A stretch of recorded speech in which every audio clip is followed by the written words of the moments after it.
Okay.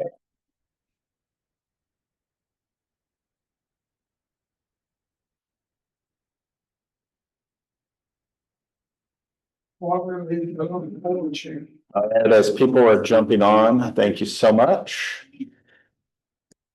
Awesome. All right, good morning. Good morning. Happy Friday. Yeah. Happy August 8th. Yeah, indeed. All right, first week of August already. So good times for sure. All right, well, I appreciate everyone that's on the call as people are jumping on Zoom. Thank you very much. We're going to go into the buyer representation agreement. The pros and cons, and ultimately how to navigate the buyer representation agreement. I want to put some emphasis on the importance of why this form has changed in how we do business. Since most of you know, last year around this time, we had significant changes that ultimately changed the way we do business. Okay. And part of it was the buyer representation agreement, right? Now, just to be fair, this form has always been part of our business, but it's always been loose. It was a decision if the buyer agent wanted to utilize it or not at the end of the day. Okay. So we were not really enforcing it. We were telling people to use it, and especially as a broker, we kept saying, the importance of why you should be using the form, right? Well, the whole purpose is there's a written agreement that says your responsibility and the buyer's responsibility. It just clears up everything. Okay. It's no difference. And I hate to say this, but it's no difference than a prenuptial agreement. Okay. And you're saying, well, I disagree. It doesn't matter. Okay. To me, it doesn't matter, but I just want to illustrate because when someone separates, when someone divorces, there's a lot of emotions involved, right? Lots of emotions. But if you prearrange what the aftermath is, it puts clear, concise understanding that it's agreed to. Okay. Dividing assets, dividing bank accounts, real estate, whatever the case may be, right? That sets kind of the tone of when that happens. If something goes sideways, we never want anything to go sideways, right? But if it does, here are the instructions that illustrate what the next steps are. Well, that goes into the buyer representation agreement. We want this buyer and this agent to work and to close out the deal. The buyer gets the home, the agent gets the deal closed, and they get paid, right? But in essence, things can go sideways. And once they go sideways, then that's where the frustration comes into play, right? That's when the issues come up of procuring costs and why did this buyer betray me and went with another agent, right? Well, this holds the buyer accountable to certain things, right? This is why you want to have an agreement in place. So that way, if it does go sideways, we have a stronger position to push ourselves to get paid something. Okay. So we're going to start off with the most common one is the disclosure regarding real estate agency relationship. Okay. Now, the whole purpose of this, and this is going to go on the listing agreement, the purchase agreement, all of the different types of agreements. Anytime you're having a conversation regarding real estate, you should have something in writing that says that I'm going to provide certain value, right? And that value is conversations about you wanting to buy, you wanting to sell, you wanting to invest, right? So it illustrates on the AD form, the seller's agent's responsibility, the buyer's agent's responsibility, if the agent is representing both the buyer and the seller. And it says a fiduciary duty of utmost care integrity, honest, and loyalty in dealing with either the buyer and the seller. Okay? We're held to a higher standard. So it puts transparency and clear understanding of what our roles and responsibilities. Then it goes into the seller's and buyer's responsibility, right? When was the last time you actually dove into this and read what this means? It says either the purchase agreement or a separate document will contain a confirmation of which agent is representing you and whether that agent is representing you exclusively in the transaction or acting as a dual agent. Please pay attention that confirmation to make sure it accurately reflects your understanding of your agent's role, right? Have you had that conversation? Have you sat down and consult on what the initial process is, right? Because it's a twofold conversation. One, we understand the process, right, from beginning to end and how to help a buyer get into a property, right? Showing homes, negotiating, opening escrow, the process of the escrow period, right? Doing your due diligence, inspections, getting with the lender and all that fun stuff. But where we fall short is when we have conversations of you and I. What's our relationship, right? What am I going to do for you? In return, what are you going to do for me, right? Well, you're going to give me the opportunity to help navigate this opportunity to find and identify a home for you. My job is to, also take into responsibility the importance, right? The importance of why I'm here to help you through this process as well. And it goes into, it says the duties of an agent in a real estate transaction do not relieve a seller or buyer from the responsibility to protect their own interests. You should carefully read all agreements to ensure that this expresses your understanding of the transaction. When was the last time a buyer or seller really read through all of these documents? Very few and far do they read this. And more so is, when we have DocuSign. Now, DocuSign is a great tool. Don't get me wrong. But the problem with DocuSign is click, click, click, click, click, finish. It doesn't give the time to actually look through it if you don't stop and pause and actually read it. It'll just go on to the next signature and the next initials and the next initials and the next signature. And then it says finish, and then you get a copy of it. At that time, it's too late because you already agreed to the terms and acknowledge and approve whatever you sign. That's the only gap, in my opinion, that we've lost, is that touchy-feely of the conversation with one another. Instead of sitting down with them and really understanding, here, this is what we're going to be discussing today. My job, my responsibility, your job and your responsibility as part of the agency relationship disclosure. Okay.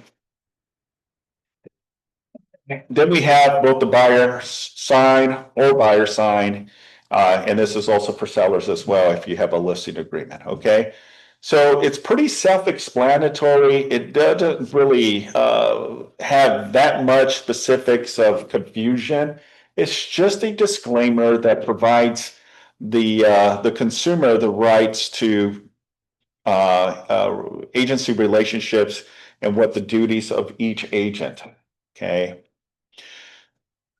Second page of it goes into the jargon, right? The civil code of 2079.3.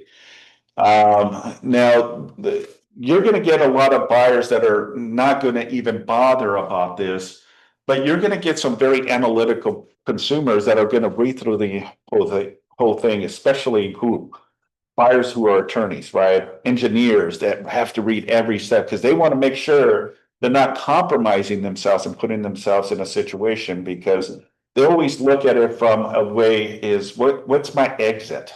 How can I get out of this deal or this agent or this transaction, right?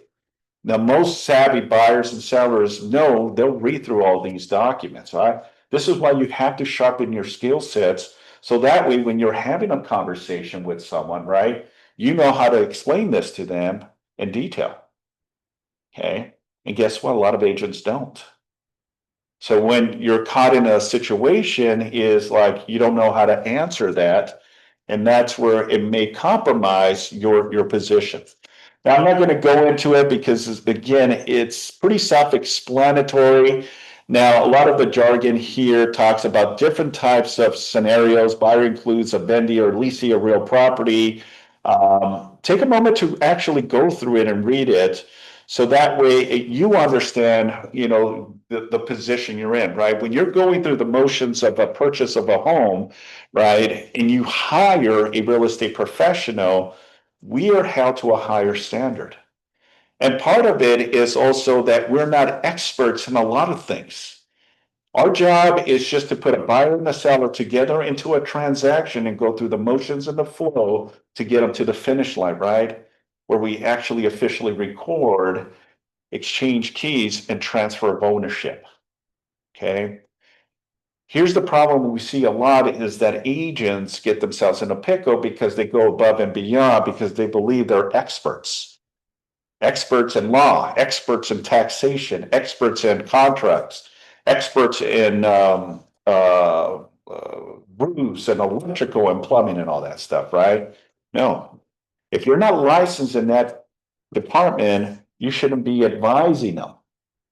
You should be just focused on your duties and responsibility, which is the funniest thing because I know agents wear multiple hats all the time and they want to be the experts of everything. Stop it. And I'm just speaking generally, okay? I'm not saying anyone on Zoom, anyone in class. I'm just saying stop it, right? Because that's what happens when something goes wrong. They're going to blame someone. They're going to point fingers at you. But you told me.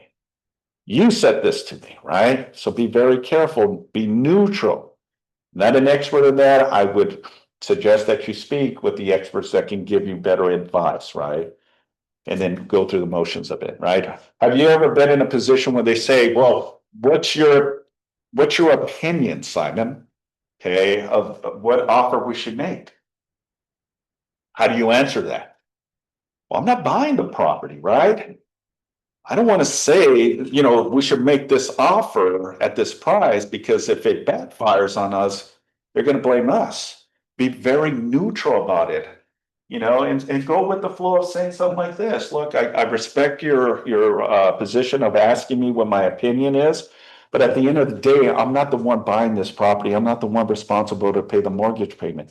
You have to be very comfortable on what you feel compelled to make an offer. My job is just to push it and try to get it to be accepted. But at the end, it's what you want me to do. So tell me what you'd like me to do and throw it back at them. Because the minute you say, well, I think it's $1 million we should offer, right? And if it happens or doesn't happen, that could be an issue or a problem. So be very, very careful. Okay. Everyone on Zoom, can you hear me okay? And I do have a mic. Yeah. So if anyone has any questions, make sure to come up here and then we'll get you the mic. All right. So yes, awesome. Thank you very much. All right. So the second page doesn't have where any signatures are done. It's just basically a disclaimer. And then it goes into the actual buyer representation agreement. Now, remember, this agreement is considered a non-exclusive agreement, okay? You have to make this an exclusive agreement to go in that direction. But if you don't check a certain box, it is considered a non-exclusive agreement. Very simple.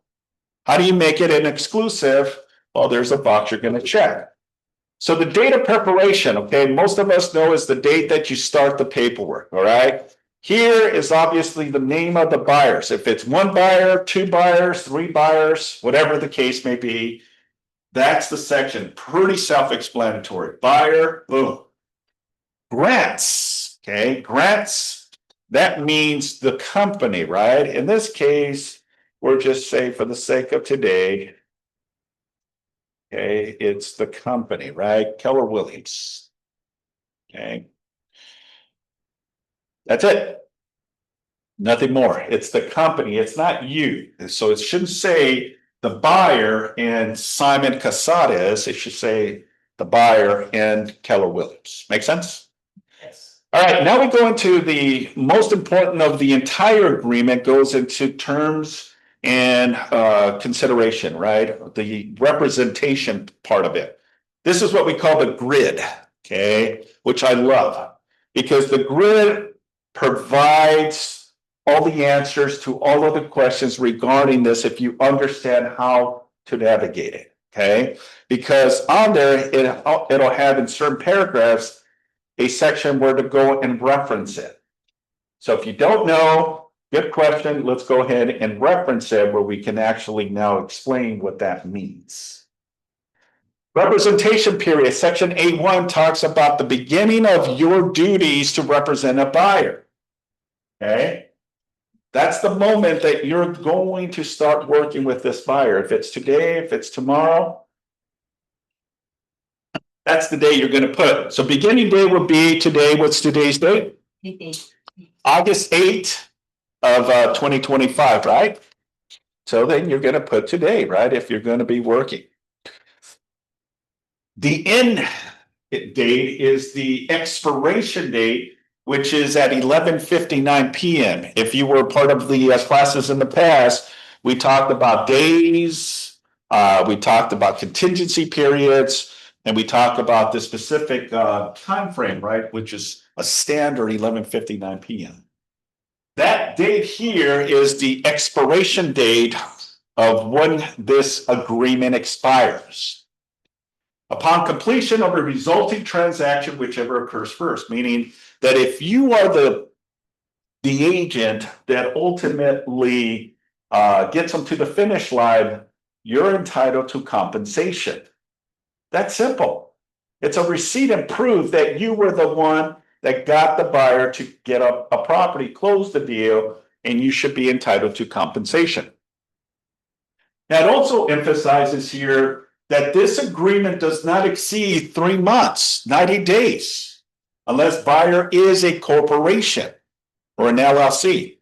If it's a corporation LLC, then you can go more than 3 months.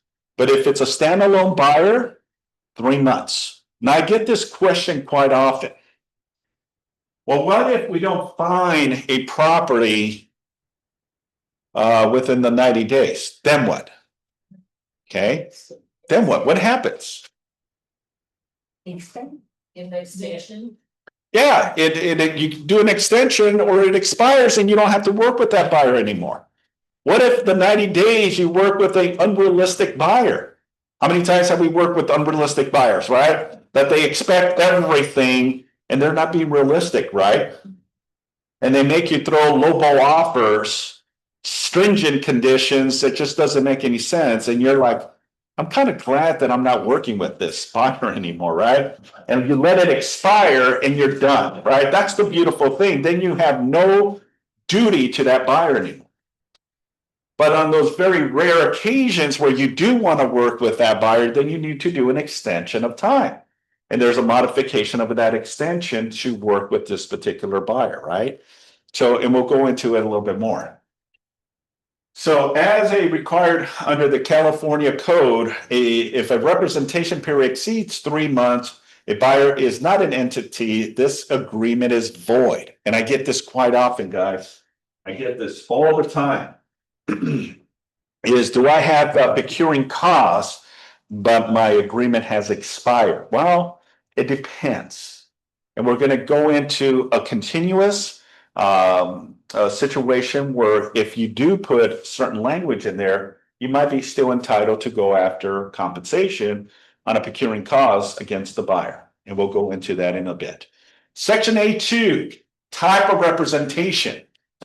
This is where non-exclusive comes into play. You have to put it as an exclusive. So ladies and gentlemen, people on Zoom, if you want an exclusive, you got to click here.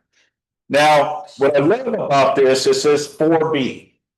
Okay, we're going to go to 4B here. Compensation to broker 4B. It says the following. Broker right to compensation. Broker shall be entitled to compensation as specified in paragraph 2E1, right? Which is the paragraph that we were, the grid. From a buyer, if during the representation period, right, within that 90-day period, where did I leave off? Did I move this? Yeah, so representation period or an extension, buyer enters into an agreement to purchase, lease, or otherwise acquire any property described in paragraph 2B, and the seller thereafter completes the transaction or is prevented from doing so by default of buyer as follows. Okay. So it clearly sets, the expectation and duties. Now, the other thing I also want to stress and emphasize that it says on notice, right? It says the following: the amount of rate of real estate commissions is not fixed by law. Okay, it's not fixed by law. They're set by each individual brokerage and may be negotiated between the buyer and the agent as well. Okay, so what does that mean? It means that it's negotiable. What's the standard on commissions right now?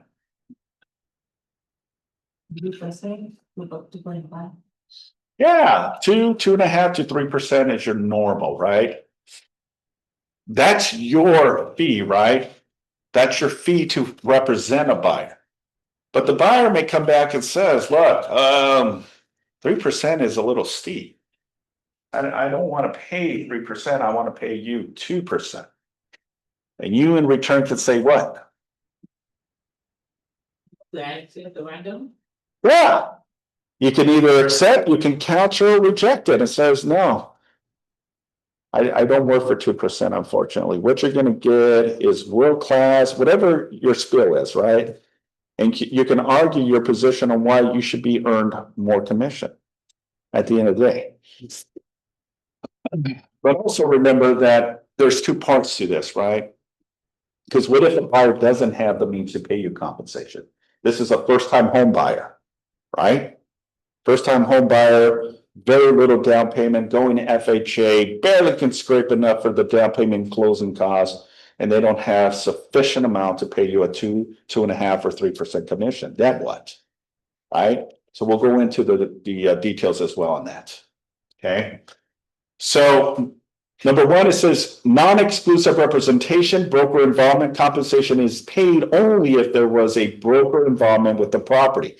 And we'll go into the details of what broker involvement really means. Okay, that kind of talks about the procuring costs of a buyer and a buyer's agent's position and why I'm entitled to commission.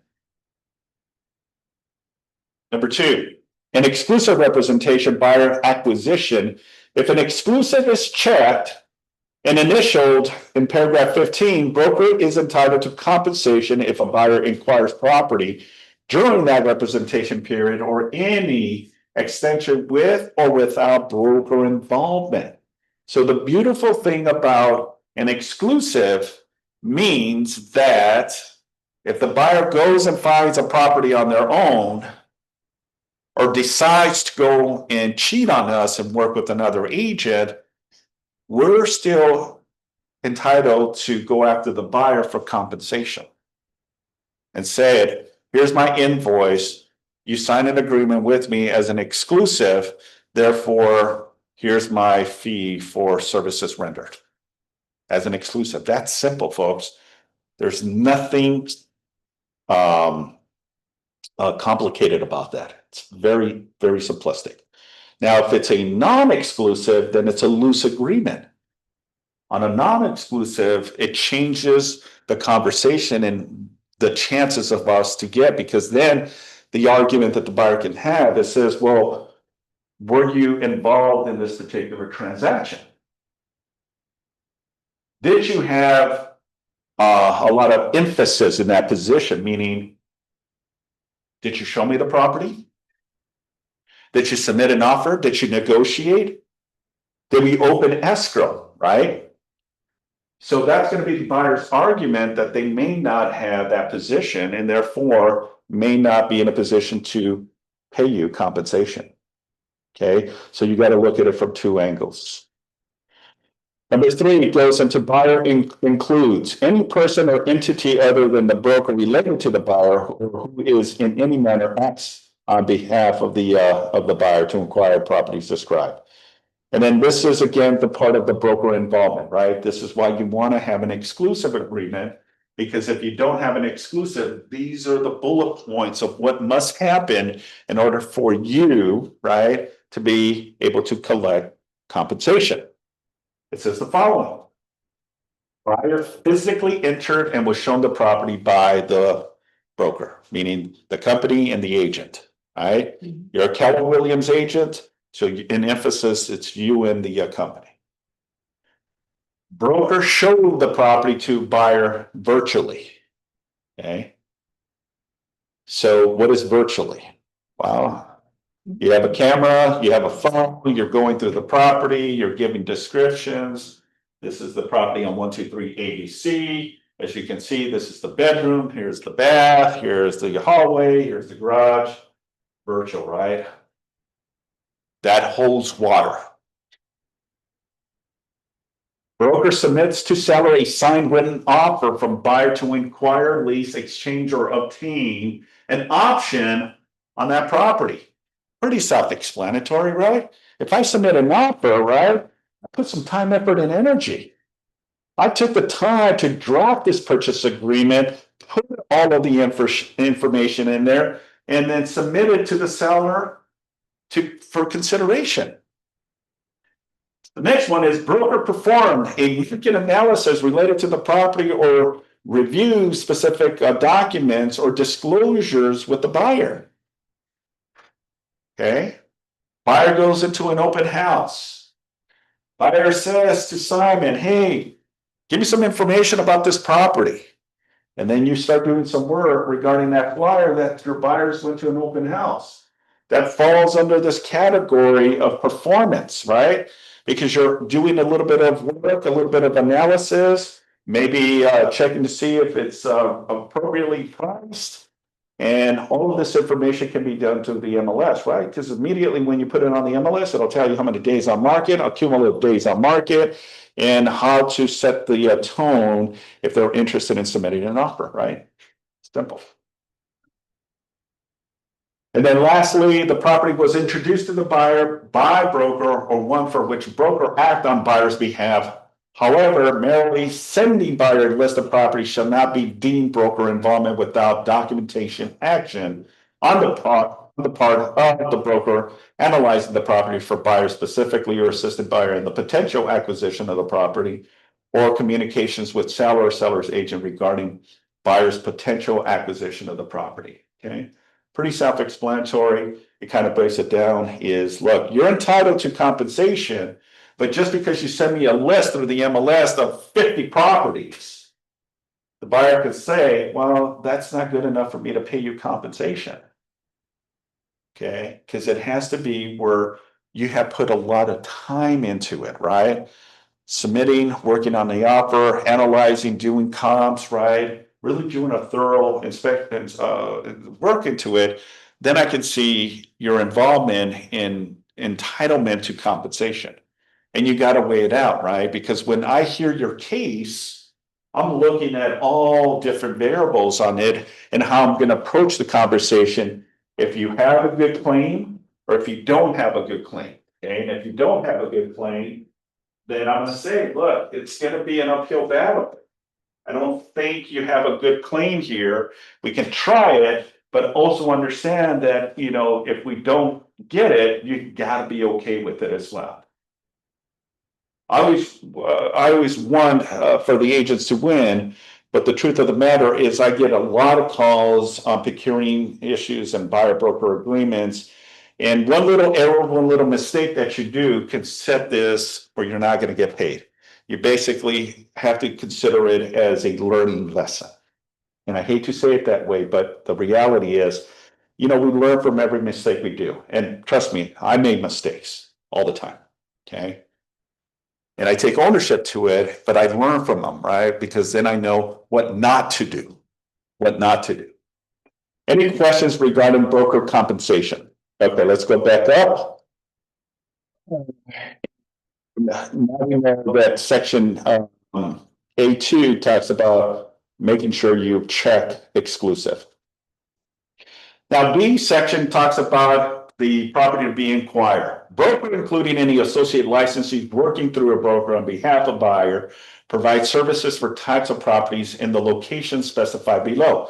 Now we really get into the meats and potatoes, folks, and how we dive deep and what specifics and what we do to help our clients, right? Now, B1 talks about type of property. Now, it's already defaulted to single family residence, okay? But if you don't do anything, then it defaults. But if you start checking, then you're being very specific on what the buyer's requirements are. Make sense? So if I check this box here, then it says that the single family residence is excluded from this agreement, meaning we're not talking about SFRs anymore. Okay, so I would leave it blank to protect yourself from single family residence. Now, if you check multifamily, these are residentials with 2 to 4 units, right? So if you check that, that means, and you're telling the buyer, hey, so I'm on the understanding is you're not looking for a single home, you're looking more for a duplex, triplex, or fourplex. If that's the case, then you're going to check multiple family. Now, if it's more than 4 units, then you're going to check the next box, which is this box here, right? Here. Okay. And that's if any properties you're going to be looking for your client is more than 4. So that means 5 plus. And you would check this, right? If it's industrial, if it's vacant land, if it's commercial, tenants in common, it's not really practiced, but it has it there. Or any of the following specified properties. Let's just say it's a for sale by owner. And it's only this property that we're going to have an agreement. And if this deal goes through, great, I'll pay you. If the deal doesn't go through, then we're done. Our relationship is done. We're not working in any other properties. It's only for this specific property. So in essence, this is why you have to have those conversations with the buyer. So you know exactly, be crystal clear on what their expectations are, what they're looking for. If it goes from single family to multifamily, then I would leave this blank here, not check this, and then still check this if they're looking for single family and multifamily as well. Okay. Questions on type of property. Section B2 goes into locations. All right. I would say to protect, and I've seen this firsthand. If you just put a city, okay, and leave it as one city, and that buyer doesn't buy in that city, and you left this agreement with that specific city, and this buyer goes and buys the city next door, right? Are you entitled to commission? No, Why? that's because they didn't mind that too. But what if the buyer doesn't know? You they to know. Okay. I'm only talking to sophisticated buyers, right? That know the ins and outs. Most consumers, I'm going to tell you, they're not going to care. Right. They're not going to care. If it's the city over, they'll still, work with you. Okay. But it's those individual sophisticated buyers that know the ins and outs and loopholes, they're going to try to get out of it, especially your investors, your wholesalers, the ones that buy ugly houses, turn around, fix them, and ultimately sell them for a profit. Those are the son of guns you got to be very careful with. Because those are the ones who will say, I'm not entitled to pay you because you only put the city of Torrance as an example. Be careful. In my approach, and again, you can be as specific as you want, but I would say put the county instead. Put Los Angeles. That covers every city, folks, every city in the county of Los Angeles. Go even deeper into it and protect yourself and put the county of San Bernardino, Riverside, Orange County, San Diego, Ventura. It doesn't matter. Because if this buyer goes and buys a property in any of these counties, you're covered. My opinion. Because when we are duking it out and they're trying to find an avenue not to pay you compensation, you covered all bases, in my opinion. That's simple. That's simple. So I would put counties instead, but it's your discretion. Section B3 goes into additional descriptions if they're very particular of what they're looking for, right? And you can add that additional. It's just an additional to the terms of what type of property, right? If they're looking for a property that's a farm with animals, go to Riverside, you can find homes out there, or even PV with horses and cows and all that stuff, right? Then you can be very specific on that. All right, the next one goes into section C, additional buyer preference and priorities. Okay, if you check this, it populates a new form. And this new form is kind of a breakdown of all of this, but it goes more into details. Okay, I'm not going to go into it today because that's going to take some time, but it's just more preference. We're looking for a pool. We're looking for a 2-story. We're looking for something with ocean views. You know, it goes into more of a detailed preference. If that's the case, then you check it. It'll automatically populate the agreement, and now you're having conversations around it. Section D7 goes into properties excluded from representation. Okay, so these are, again, if we go to section 7 or paragraph 7. And the reason I love to reference it because it tells you exactly your answers. Go to 7, it says priorities excluded from representation. If I'm a buyer, and especially if I'm an investor, right? I'm going to say, look, you can represent me, but if I buy any of these other properties and I have an exclusive with you, I am not obligated to pay you compensation. These are the list of properties that I'm not going to include.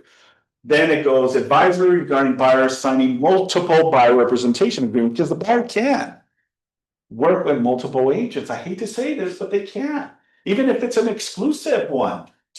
Yeah, I can have 5 exclusive agreements with 5 different agents, folks. That means I'm responsible for 5 agents' compensation if I sign 5 agreements. That's foolish. But the reality is they can. You can. The question is, how do you protect yourself, right? When it comes to something like this. Now, the properties that are excluded go into the following, right? It says 1, 2, 3, and 4. Buyer shall inform broker in writing if buyer has signed any other buyer representation agreement. Full transparency. Let me know, because the question is, are you working with another agent? The answer is yeah, okay. Can you still work with someone that has an exclusive agreement with someone else? The answer is yeah. Wait a minute, Simon, I was under the impression you can, because now you're crossing boundaries of duties and responsibility. Isn't that a code of ethic issue? Not no more. Not no more, folks. But you got to be very careful. Now, to be honest and be truthful, right? You got to be careful in how you navigate this, because if a buyer doesn't want to and you're pressing upon and pushing upon, then I can see that being an escalation of ethics, right? So you got to be very, very careful in how you navigate this. But if the buyer is open to work with you and other agents, you have to be okay with it, even if you have an exclusive agreement, right? And I want all of you to please understand, push for the exclusive, because that ties more the buyer responsibility and helps us navigate a procuring cost claim to go after compensation. Now, nothing is guaranteed, folks, okay? I can tell you nothing is guaranteed, but we at least have a better position to fight for claim, okay? Buyer shall disclose to broker if any other broker shown buyer such property, virtual or in person, or wrote an offer on it, or otherwise act on buyer's behalf for such property. Buyer may owe compensation to the broker if buyer purchased such property. If buyer signs an exclusive buyer representation agreement with any other broker that has not expired or been terminated, buyer may owe compensation to that broker if buyer purchased the property, even that the other broker had no involvement with the property. Remember, if the buyer signed 3 BRBCs with an exclusive, buyer's responsible to pay for 3 commissions. I hate to say it that way, but that's the truth of the matter on an exclusive, even if you had no involvement. So this is why you have to dive into the conversation and really understand the buyer's position, what they're planning to do, right? Now, I'm going crazy scenarios. That typically doesn't happen. Usually one buyer works with one buyer's agent, and that's it. The deal goes through, closes, you get paid, you build a relationship with the hopes in the near future, if they ever decide to sell, you get the listing from it, right? That usually is but it's those one crazy unique scenarios where you have to deal with it multiple, right? Ask questions. Open houses, right, are a prime example, right? You're hosting an open house. Buyer comes in, you have them sign your registry, they put in all their information, they tell you you're working with they're working with an agent. So the common practice and conversation is fantastic. Do you have an exclusive agreement with the buyer, agent, or a non-exclusive, right? I believe we have an exclusive. I says, okay. You know, you can throw it back on them and says, you know, again, you got to be very careful, but this dynamic is different than what it was a year ago. Or a year ago, we couldn't even talk. Stop, I can't talk to you, go talk to your buyer, agent. Now we can actually have a conversation.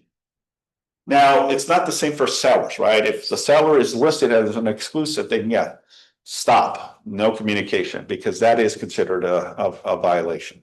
Okay, be very careful.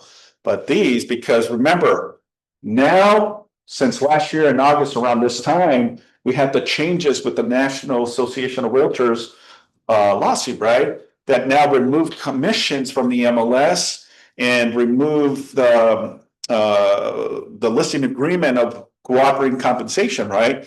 So now a buyer can be free to pay commissions to anyone, which has always been the standard since I can remember, but it was not enforced. We didn't enforce it as a company. We gave the buyer's agent the opportunity. If you want it, great. If you don't, that's also great. Because a lot of agents 5 years ago, it says, I don't want to. You know, I'm comfortable in my position that I'm willing to work with this buyer. And if the buyer goes with another agent, they're okay with it as well. But it was the agent that failed to have an agreement in place. And now they go with another buyer's agent. Now when they get upset. And then it would come and say, well, how can I get my commission? I put 3 months of work, showed them 100 properties. We submitted offers. So now they go and submit an offer with this agent that was hosting an open house. How fair is that? First thing I would say is, do you have an agreement? No. Hey, you're lost, unfortunately. Now you have to have an agreement. Anytime you're ready to submit an offer, you must have a buyer representation agreement. That's a requirement. We have it as part of our checklist. Okay. Lots of questions regarding this particular advisory. All right, let's go back again and talk about locations, additionals, properties we talked about. Now let's go to the section E where it talks about commissions, right? Which we already said that all commissions are. Yeah, all commissions are negotiable. So if you want to charge $1, can you? Yeah. Would you? No. Why? You're getting paid. Not enough. It's not enough, right? Because if you think about it, if you go into a lawsuit, your deductible is a lot. You know, so be very careful. Be very careful. So I would say the minimum would be at least, you know, a deductible. Not that it's going to go sideways, but at least know that you should be paid for services rendered. So yes, it's not set in stone. It's not fixed by law. It's completely negotiable between the parties, whatever you want to charge and whatever they want. Now, we as a company have a certain standard, okay, which the policy says we're not a discount brokerage. We're not a discount brokerage. Meaning, we don't want you to go left and right and saying, we charge only 1%, right? We're not going to promote it. We're not going to advertise all that stuff. But in certain cases, we have to win over that buyer, win over the negotiations when you submit an offer, right? And you gotta take what you get, right? And you have to be okay with it. If not, then that's your time to back out of the deal and then let the buyer go solo on it, right? That's the beauty of these new agreements in place. Section E goes into amount of compensation, all right? This is the percentage that you're going to pay. This is what you want to ask the buyer to pay you. What is that amount should be? What amount should be on there? Here. 3%. 3%. Love that. Okay, 3%. Anyone else? Okay. So that's the amount that you're going to ask the buyer to pay you. And I'm saying it as I'm saying it to you. This is the amount the buyer is going to pay you. Well, Simon, wait a minute. What if the buyer doesn't have the money? I get it. But there's language in there that says otherwise, right? And we'll go into it in a little bit. But this is the percentage that you're going to put, and this is a flat fee if you're going to put a flat fee. Okay. If there's any additional compensation, then you would check this and put that amount as well. The last one says, see attached broker created compensation schedule. Up to a certain amount, I'm going to charge this. Up to a certain amount from that, I'm going to charge this. Up to a certain amount, I would charge this as well. Right? You can have tiers. And it could be something that you create. It could be something that you've seen. And you can implement it as part of this agreement, right? Up what we call a schedule. Most commercial use schedule commission structure. So if it's a 10 million plus, is this tier. If it's 7 to 10 million, it's this tier.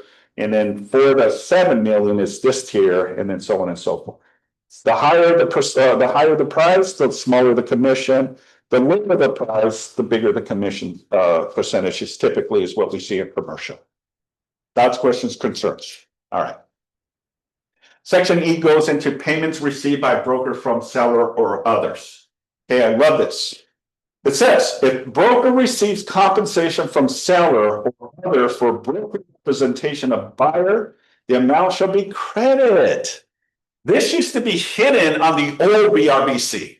You had to look at it. It was on page 2. Up in the top, it used to have the language. I love how the grid now puts it right there for you to know. Hey, Mr. Buyer, if anyone else other than you, buyer, pays me, then it shall go towards crediting you against the obligation to pay you, Simon, compensation. Okay. Let's go to 4G. See what it really says. Here. Payment received from other broker for compensation. It says the following. Broker and buyer shall discuss whether it would be beneficial to include a term in any offer. Buyer makes obligation that the seller to pay broker directly or through escrow for some or all of the compensation that the buyer owes the broker. Some or all. Think about that for a minute, okay? Because if someone said on Zoom 3%, and you submit an offer requesting 3%, and they come back and say 2%, what does that mean? Okay, what can you do when that happens? The seller. Huh? Can ask for the seller to pay that. Well, the seller's going to give you 2%. Or get the buyer. The buyer. To Yeah. So the buyer can make up the difference, right? To pay you that 3%. Because you have an agreement at 3%, right? Mhm.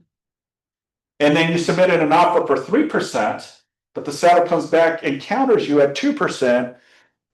You can still go after because you have a written agreement with the buyer at 3%. Therefore, the buyer would have to come in with the difference to pay you the total of 3%. Now, another thing you can do is even if an offer comes in or a counter offer at 2, you can counter that. It says, no, let's go with 2.5 now. That's the beauty and the dynamics of what we have is just because they sent you 2% doesn't mean you cannot counter that. And now you can counter, well, let's go with 2.5. That way, now my buyer is only paying me 0.5%, right?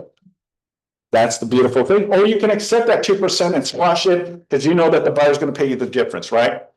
The other alternative is if you're okay collecting that 2%, 2.5%, or 2.75%, right? You can tell the buyer, look, in good faith, because you gave me the opportunity to work with you, I honor our relationship, I'm okay with this.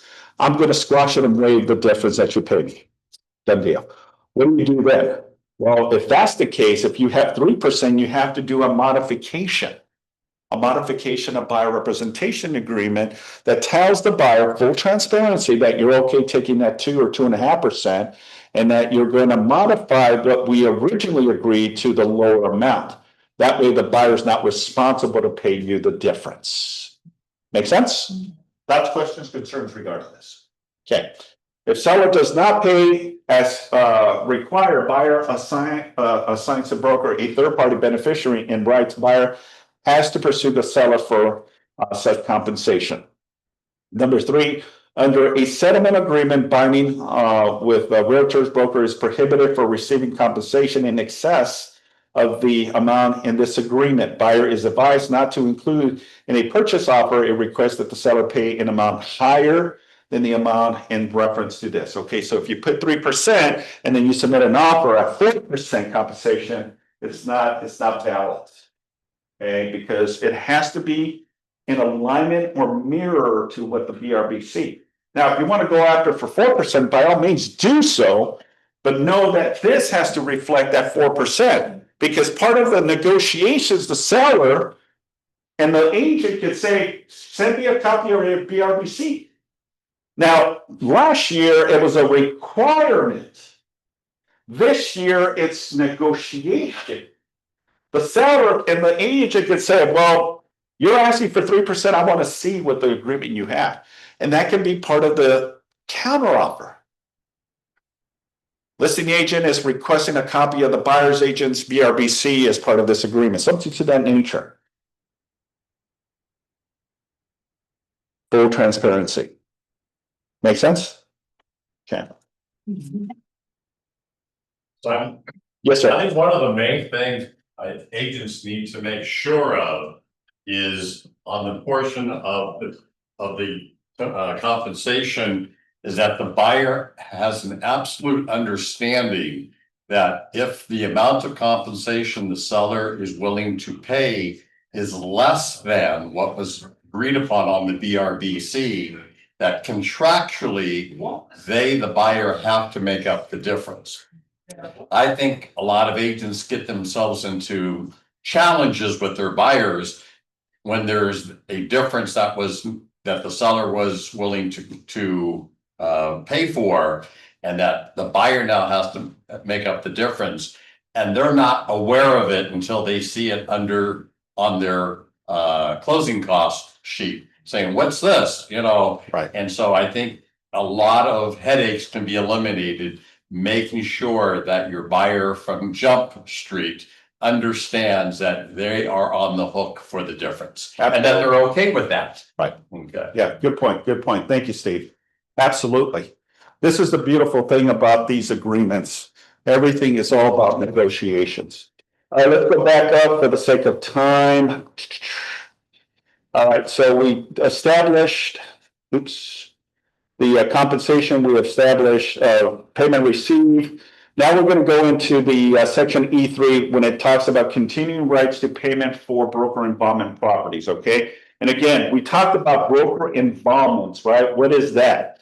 So part of the segue here is that if a broker has this information included, it talks about the continuous period shall be, okay? This is after the expiration or cancellation of this agreement. If you leave it blank, then it immediately ends there. But if you put a time here, then it extends it. That if this buyer comes back and buys a property that you were involved in, you're entitled to compensation. That simple. Standard can be standard for all of us differently, folks, okay? For most, it can be 30 days, 60 days, 90 days. I choose 120. Why? I don't know. I was told by my mentor 28 years ago, put 120. I says, okay. So throughout my career, it's always been 120. Okay, that's 4 months. That's a good number, okay? But you can do whatever you want, because at the end, when the buyer signs off on it, they're agreeing to this. So during that time after the expiration or cancellation, this buyer goes back and buys the property that you were involved in within that 120 days after this agreement cancels. You may go after compensation, okay? But you got to do a lot of investigation and find out, right? And sometimes you do so by looking at properties that you've shown, and then you see that, oh my gosh, they're buying this property, or you get wind of it, right? Then you can put that amount. Then section 5 talks about the cancellation right of notice. This is again for non-exclusive cancellation effects upon receipt. Okay, so if you have a non-exclusive, and let's say, Salvador, thank you for your services, but I think I'm gonna stop, I'm not gonna buy, I wanna cancel this agreement. And as Salvador says, I'm perfectly fine with this, let's go ahead and cancel. So if we don't have a non-exclusive, that is today, right? Starts the cancellation, and then this goes into effect 120 days from today. Does that make sense? Then 4 months, if he goes back and buys something with another agent, I might still be able to go after compensation. Make sense? Now, on an exclusive, it's effective 30 days. 30 days. So it gives you an additional 30 days. So same scenario, same situation. Him and I agreed to cancel today, but the grace period for this 120 days starts 30 days from the cancellation. So you get an additional 120 plus an additional 30 days. So if this buyer, in this case Salvador, goes and buys it within the 30 days or an additional 120 days from this time, I might still be entitled to compensation. Yes, sir. This, to me, is dealing with the cancellation rights is the most important aspect of the difference, in my opinion, between that showcases the exclusive versus non-exclusive. Whereas if you have an exclusive agreement, a buyer has to cancel out, give them 30 days, okay? But when it's non-exclusive, so if you have a non-exclusive agreement and a buyer now ends up going to an open house and sees a home that they like, and even likes that agent more so than you, or that agent is willing to negotiate their compensation, they immediately could cancel your agreement under a non-exclusive and to be able to now go work with that listing agent now, okay? And you're not entitled to squat. Whereas that same listing if you had an exclusive buyer representation agreement, that buyer, because it may be a hot property, that buyer can't do it. It has to give 30 days, realizing 30 days, I'm not going to be able to get this property because it's going to be gone already. Okay. And so, you really cut yourself off at the knees when, having non-exclusive agreements, at that point. Yeah, very true. So what do? Check the box. Check the box. Check the box. Check the box. Absolutely. Because most buyers don't even reckon, when I ask most buyers, do you have it included? I don't know. I just signed the paperwork. Yeah. Okay. They have no. Well, and that goes back to what we were talking earlier about DocuSign, right? Yeah. So I think it's relevant if you're meeting a client for the first time to really sit down and explain detail by details of what all this means. So there's no misunderstanding, because the first thing they're going to say, I did not know what I was signing. That's the first thing, right? Now we have an agreement that says you sign, you acknowledge, you read, and you understood. And that's going to hold water regardless of what their excuses are. Okay. Yes, sir. What is the best way to navigate a situation? I'm representing the buyer. The seller is not giving me any commission. But my buyer cannot afford commission, but my buyer still wants the property. Okay. So the question is, you have an agreement in place, but the buyer doesn't have compensation. You submit an offer, and the seller comes back and says no compensation either on their end, what do you do? Is that the question? Yeah, that is. Okay, good question. So there's a couple ways that you can navigate this, right? And I believe there's a section here that says on G2, buyer does not have sufficient funds to pay the broker. If you check this, okay, buyer's broker obligation to represent buyer in a transaction is contingent upon a seller's agreement to pay the amount of compensation.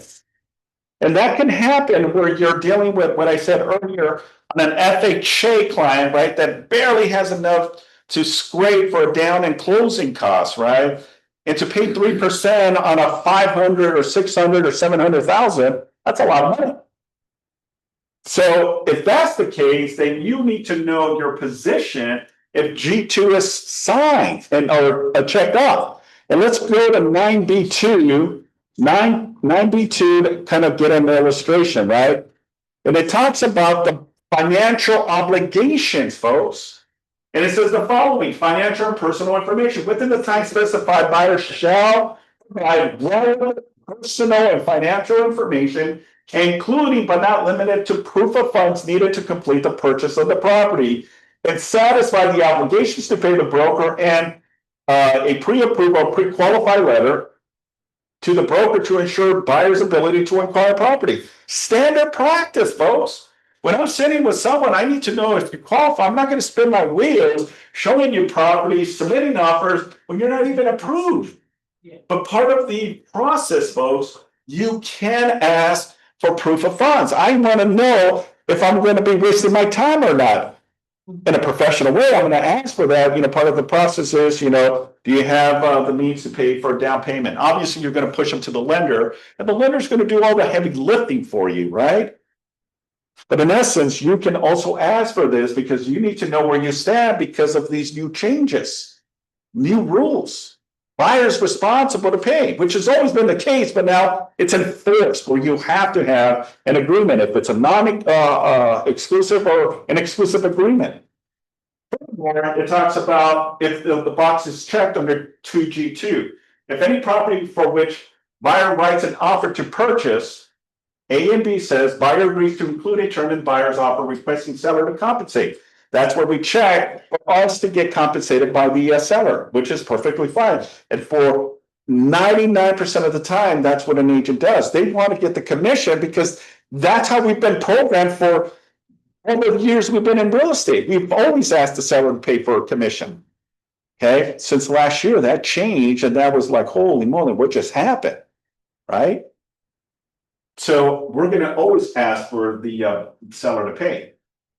Now it goes into the section, buyer agrees to include a term on the buyer's offer requesting seller. Then section B goes, for a transaction, this agreement is contingent upon seller or other or both agreeing to pay full broker amount that the buyer is contractually obligated to pay, right, as part of their agreement. This contingent is a favor of the broker, and broker may elect to cancel this agreement related to the representation on the specific property if the seller does not agree to pay the full amount of the buyer. Okay, so you as an agent have the discretion, folks, to position yourself. If you submit an offer with the hopes that the seller pays, and then you know that the buyer doesn't have the means and the seller doesn't pay, you're going to back out of the deal and says, look, I'm going to work for free. I would love to, but I can't. It's a big liability. Who's going to work for free? So we either have a couple of options that we can do. You can go as a independent and work with the seller directly and see if I can get a referral out of it, or you can decide to cancel this if we go find another property that the seller is willing to pay me compensation. Those are the two things. You cannot force the buyer to say, if the seller's not going to pay, we need to cancel. It's not your job. Because remember, the agreement says that a buyer can represent themselves and not have representation. That listing agent may have language in their listing agreement that says their compensation plus if they have a non-represented buyer and you get paid the additional. So you as a buyer's agent can ask, look, the seller's not gonna pay, the buyer is not gonna pay. You know, are you collecting any compensation if the buyer is unrepresented? And if the agent says, well, yeah, I'm getting paid an additional 2% on top of their 2.5%, right? That's 4.5% that the buyer. That's where now you can ask, well, if I let the buyer represent themselves, I'm out, you have no liability, but can you pay me a referral because you got a solid buyer? Seller's not gonna pay, the buyer doesn't wanna pay, I'm kind of stuck in the middle. I was the procuring originally, but I can't work for free. You see where I'm going with this? You can ask that question. Yes, sir. Do you think, one of the things I had thought about is, do you think it could get to a point where, for instance, if I'm working with a buyer, they have no money for commission, seller doesn't agree, and let's say the compensation is, my commission would be $30,000. So tell you what, I'll put it in a note, we'll record it as a second, okay, and I'll charge you an interest rate, 8%, 10% interest rate, and I'll get paid overtime, okay, and then put it on the books where lenders have to approve it, so it's disclosed and above board, because that's how I would then structure it. Okay, I would structure it as a second. Okay, so I don't get paid all up front, I get paid overtime. Okay, and with the rate of return. I love how you think. I love how you think.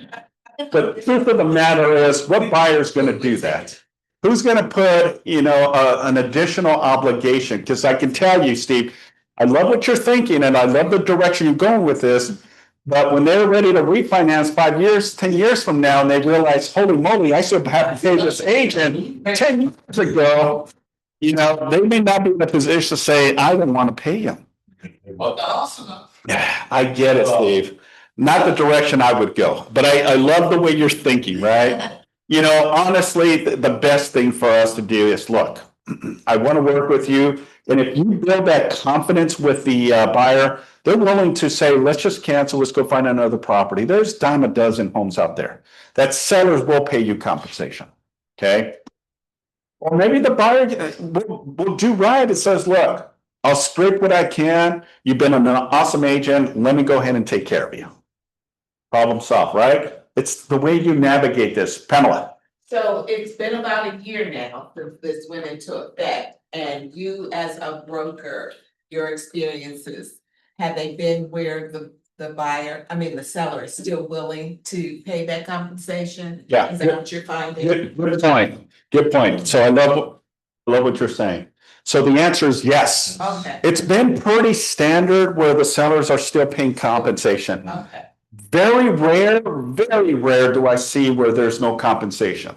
Typically, if it's a beat down house and property's being sold in as is, it's part of their negotiation because they know that an investor's going to go in there, renovate, tear it down. No compensation, property's being sold as is. But your typical buyer seller transactions, it's still as normal as usual.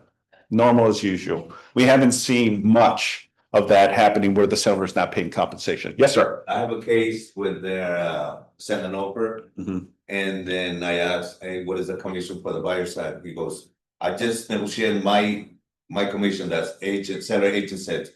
Once we review the offer, then we can negotiate your commission.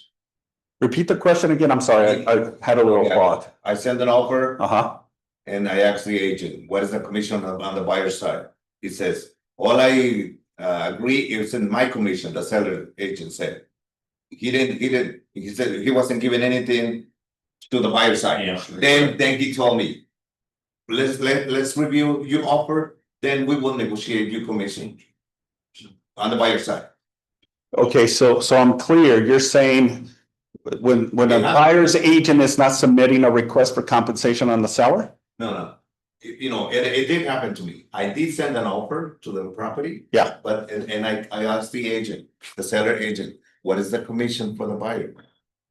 Prior to submitting his offer. Yeah. Oh, this, if any concessions? Yes, and then he goes, send the offer and then we will review when we talk about. Got it. Okay, so to answer your question, yeah, because remember, The MLS doesn't have compensation anymore. Right. Before we used to be able to scroll all the way down, right, on the MLS and see, okay, they're paying 2.5%.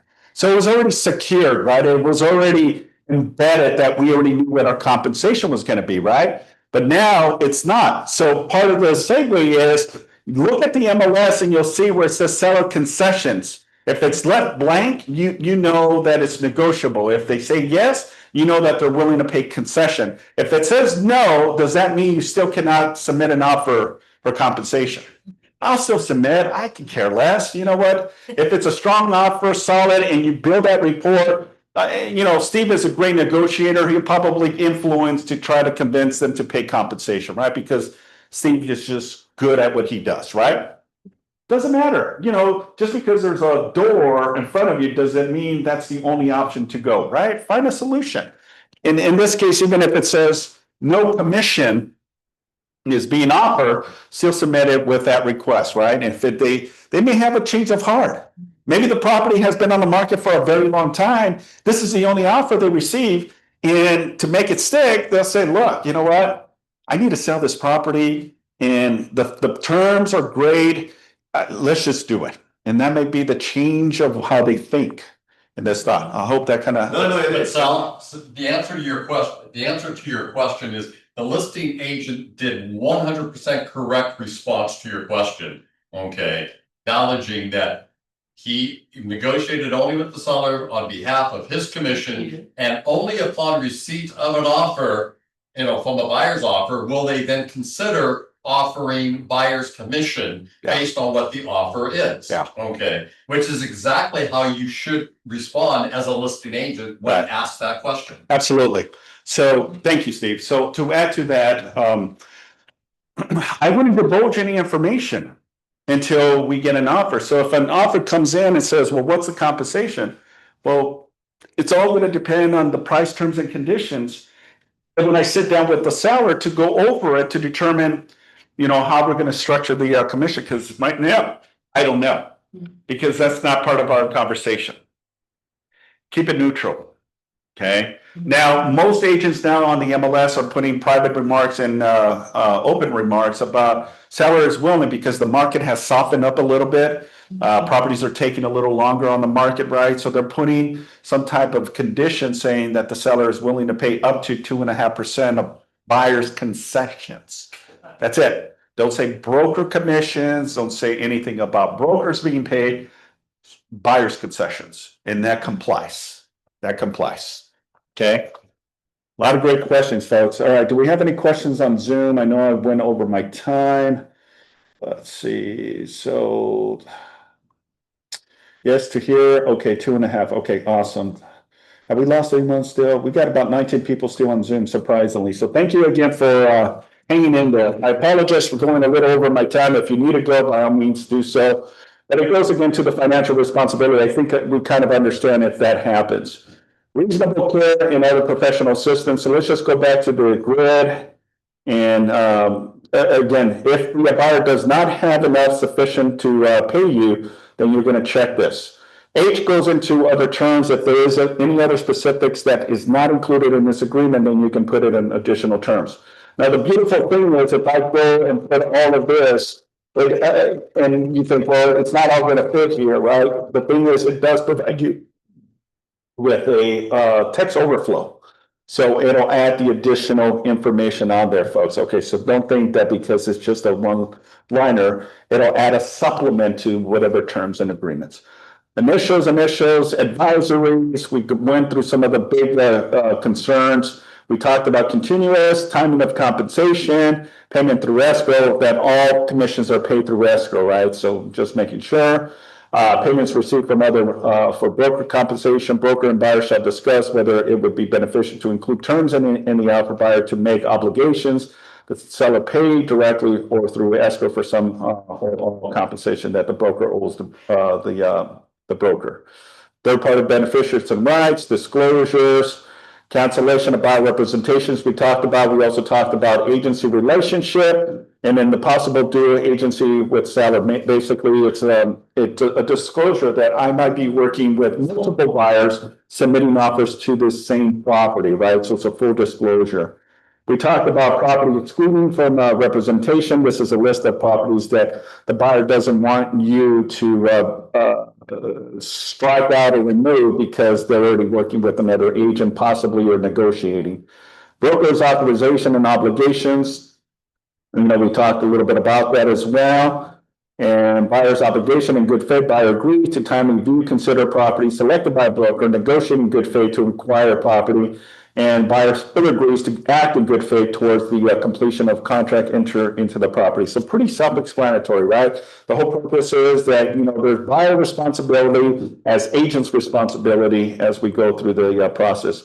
We talked about already financial responsibility if the buyer doesn't have the means to pay compensation, and if the seller doesn't pay, what other options and ways to navigate that. Reasonable care, you know, the buyer's obligation to agree to read all documents and all that. Seek a desired assistance, and read any investigation advisory as part of the process. So it just puts a layer of understanding that your job as a buyer's agent, as you're navigating through the process of a traditional 30-day escrow, that there's process, right? Beginning of negotiations, buyers due diligence to do inspections and make sure that they're completely satisfied with the overall condition of the property. Making sure that the lender is on top, getting the appraisal out there, going through the motions of getting their loan approved, right? And then ultimately through the process of funding, loan docs, and then the final recording and closing the deal and all that fun stuff. So it's just, again, buyer's material issue goes into properties for which buyer has made an effort or considering making an offer. Buyer shall notify or update the broker in writing of any material issues to buyer for the property such, but not limited to the buyer's request for information or concern regarding a subject of interest, importance, right? Then you would use the BNISP, but it does not provide such information from property for which buyer makes an offer. The property should be deemed to be satisfied with the materials of it. Inaccurate, incomplete, or inaccurate information, buyer agrees to identify. Basically, it's a disclaimer that, you know, we're not experts. There may be issues, and we're just setting the tone and disclosing that there may be some incorrect, incomplete, or inaccurate information. Buyer, do your due diligence. Attorney fees, you know, we always want to go through the mediation process and the arbitration process before we escalate it to a potential lawsuit. Management approval. Basically, that the brokerage has 5 days after executing this agreement to approve this BRBC or not approve it. If we find something that may be a concern or may cause a liability, the company and the broker have the ability to agree to it or cancel this agreement and not provide this agreement with the specific buyer. Then the next talks about disputes and resolutions. Obviously, with everything, we want it to be a smooth transaction as we close the deal. But in these cases, sometimes there may be a disagreement, not see eye to eye. And if that's the case, then we want you to always go through a mediation process. And if we cannot come to a resolution on the mediation process, then we can escalate it to an arbitration. And it talks about, you know, the form to utilize for that purpose. Legal authorization signers, again, who is the authorized, especially for your companies that have LLCs, corporate, S Corp, C Corps, or trust, who is the designated person on behalf to sign these agreements. And then 14 talks about the entire agreement, right? As part of it is that you understand that it's not just this form, but there's other forms that are going to be part of the initial process to be in compliance and making sure that you sign. This last part talks about the exclusive representation. This again just gives you reinforcement that the buyer understands that this is an exclusive agreement. If it's not, then you're not going to sign this. But then it talks about the same thing as what I said before about the 30 days and what an exclusive agreement works. And then the rest, if it is a corporation, LLC, prorate, partnership, holding, or power of attorney, then you would check this, a new populated form, and then you're going to put the full entity's name here, and then you're going to also sign the represented capacity form for buyers. signatures, and then your information goes here. If there's multiple agents representing the buyer, then you co-buy broker, then you would check here as two agents. And that pretty much concludes the BRBC. Any final questions, thoughts regarding this form? The rest of the stuff is just advisories and all that fun stuff. We just don't have time today. But, go through it. It's pretty self-explanatory, especially like the broker compensation advisory. It really just reinforces the position. But I really wanted just to go through the BRBC today. Any thoughts, questions before we close out? I had a question. Yes. So just to clarify, so when we're going over the, let's say the consultation or the agreement, you're letting them, the buyer already knows when you're going to mark that the buyer cannot pay the compensation. They already know that the property, that if the seller is not willing to pay, then they know that they need to move on, right? How do you have that conversation? Isn't that already like transparent that you cannot factor in the compensation to pay me, so we're going to mark this so that we are in agreement that we're going to look into houses where they're going to pay my compensation on your behalf? Is that correct, or is that my understanding? Okay, so the scenario you're saying is that, let's just say that the buyer doesn't have sufficient funds to pay, right? Right. And you don't know, right? You don't know until you submit an offer. Now you can ask, right? You can ask, but even if you ask the listing agent, hey, is compensation being offered, right?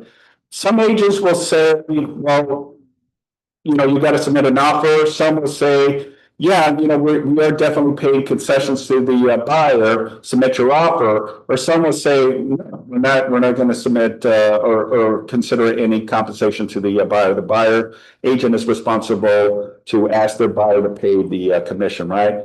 So whatever angle and direction you go with this, right? I would say still submit the offer, and then once you get the counter offer, if the seller says no, right? Plain out blank says no to compensation, you have a couple of things you can do. One, you can do another counter offer. Instead of saying 2.5, maybe say 2%. But I would have that conversation with the seller's agent first and say, look, I know that the seller is not paying compensation, but what if we do a less amount of compensation? Instead of 2.5%, we do 2%, right? We'll submit a counter offer with that request and I'll present it to the seller, okay? And the seller receives it and says, look, okay, I'm okay with 2%, then there you go, compensation is paid. Now, when the situation happens where both the buyer and both the seller do not pay compensation, then the position here is, how do you navigate this, right? Who is going to pay me a commission if neither, right? Well, the conversation you're going to have with the buyer says, look, they came back and they're not going to pay compensation. You don't have sufficient means to pay me compensation. So we either look at another property, maybe look at a property that's less cost, where you may be able to still pay compensation, or we look at a properties that the seller is willing to consider concessions to pay some type of consideration. Then the buyer has to make that decision. Okay, Simon, we're okay, let's go ahead and cancel.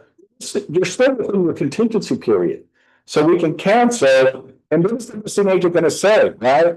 The listing agent has no right to stand here because I'm not going to be in the capacity of working with the buyer that can't pay me compensation, and the seller is not considering and paying compensation. Again, going back to what I was saying, we're not going to work for free.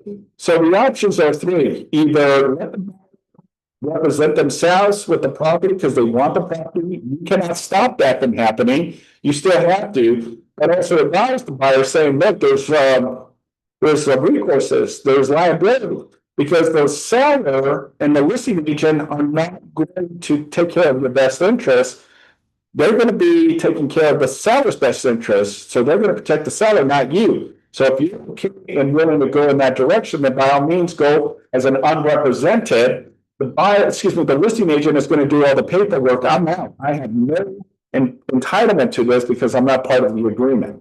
That's one. The other is the buyer decides to back out. We go find another property. Or the buyer comes in and pays you the compensation. Look, after careful consideration, look, I cannot do 2.5%, but I can do 1.5%. And if that's the case, if the buyer is willing to come in and pay you something and you're okay, then you can say, not a problem, I'll take that. It's better than nothing, right?